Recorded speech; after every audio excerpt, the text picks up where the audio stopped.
mahasiswa semester 1 dengan NIM 21021022 Prodi Akuntansi A di Institut Manajemen Wiata Indonesia. Video ini dibuat untuk memenuhi tugas UTS mata kuliah Bahasa Indonesia, yaitu merangkum poin penting dari materi yang sudah dipelajari sebelumnya. Ada 4 materi yang akan saya bahas pada video kali ini. Yang pertama, hakikat bahasa Indonesia. Yang kedua, ada ejaan yang disempurnakan. Yang ketiga, kata dan istilah. Dan yang terakhir, kalimat. Hakikat bahasa Indonesia. Sejarah bahasa Indonesia adalah rentang waktu proses perkembangan bahasa Indonesia dari awal hingga sekarang, tidaklah dalam waktu yang singkat, melainkan dalam tahapan waktu yang berabad-abad lamanya. Sejarah bahasa Indonesia berasal dari bahasa Melayu. Bahasa ini tumbuh dan berkembang dari bahasa Melayu yang zaman dulu sudah dipakai sebagai bahasa perhubungan dan perdagangan di Asia Tenggara. 2. Kedudukan bahasa Indonesia. Karena bahasa Indonesia merupakan bahasa nasional, bahasa Indonesia memiliki kedudukan tertinggi di antara semua bahasa yang terdapat atau yang digunakan di wilayah kekuasaan Republik Indonesia. Yang ketiga, fungsi bahasa Indonesia. Yang pertama, sebagai bahasa nasional, memiliki fungsi sebagai 1. Lambang kebanggaan negara, 2. Lambang identitas nasional, 3. Alat pemersatu berbagai masyarakat, 4. Alat perhubungan antar budaya dan antar daerah. Yang kedua, sebagai bahasa negara, memiliki fungsi sebagai 1. Bahasa resmi kenegaraan, 2. Bahasa pengantar resmi di lembaga-lembaga pendidikan, 3. Bahasa resmi di dalam perhubungan pada tingkat nasional, 4. Bahasa resmi dalam pembangunan kebudayaan dan pemanfaatan ilmu pengetahuan serta teknologi modern. Yang keempat, variasi bahasa. Memiliki 7 variasi. Yang pertama, variasi bahasa lisan dan tulisan, 2. Variasi bahasa resmi dan tak resmi, 3. Variasi bahasa dialektal, 4. Variasi bahasa kaum terpelajar, 5. Variasi bahasa bidang khusus, 6. Variasi bahasa baku dan tidak baku, 7. Variasi bahasa baku tulis dan baku lisan. Yang kelima, bahasa Indonesia yang baik dan benar. Sebutan bahasa yang baik mengacu pada ketetapan memilih variasi bahasa yang sesuai dengan konteks komunikasi dapat menjadi kriteria penentu baik tidaknya bahasa yang digunakan. Sebutan bahasa yang benar mengacu kepada bahasa yang menerapkan kaidah yang berlaku secara konsisten. Materi kedua, ejaan yang disempurnakan. 1. Ejaan yang pernah berlaku di Indonesia. Yang pertama, ejaan Panophuisen pada tanggal 1901. 2. Ejaan Sowandi pada tanggal 19 Maret 1947. 3. Ejaan Melindo pada akhir tahun 1959. Dan yang terakhir, ejaan bahasa Indonesia yang disempurnakan pada tanggal 16 Agustus 1972. Yang kedua, komponen-komponen ejaan. Yang pertama ada pemakaian huruf, diantaranya huruf abjad, huruf vokal, huruf konsonan, huruf diplong, gabungan huruf konsonan, huruf kapital, huruf miring, dan huruf tebal. Yang kedua, penulisan kata, diantaranya kata dasar, kata turunan, kata ulang, gabungan kata, dan suku kata atau silabel.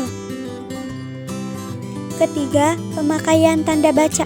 Di antaranya ada tanda titik, tanda koma, tanda titik koma, tanda titik dua, tanda hubung, tanda pisah, tanda tanya, tanda seru, tanda elipsis, tanda petik tunggal, tanda kurung, tanda siku kurung, tanda garis miring, dan tanda penyikat. 4. Huruf miring dan huruf tebal. Huruf miring yang biasa kita pakai dan kita lihat dalam cetakan untuk menunjukkan kata atau istilah, untuk pengutipan judul buku, dan untuk menegaskan kata.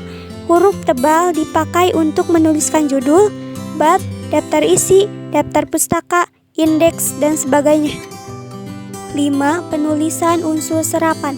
Dalam perkembangannya, bahasa Indonesia menyerap unsur dari berbagai bahasa, baik dari bahasa daerah maupun dari bahasa asing seperti Sanskerta, Arab, Portugis, Belanda, Cina, dan Inggris.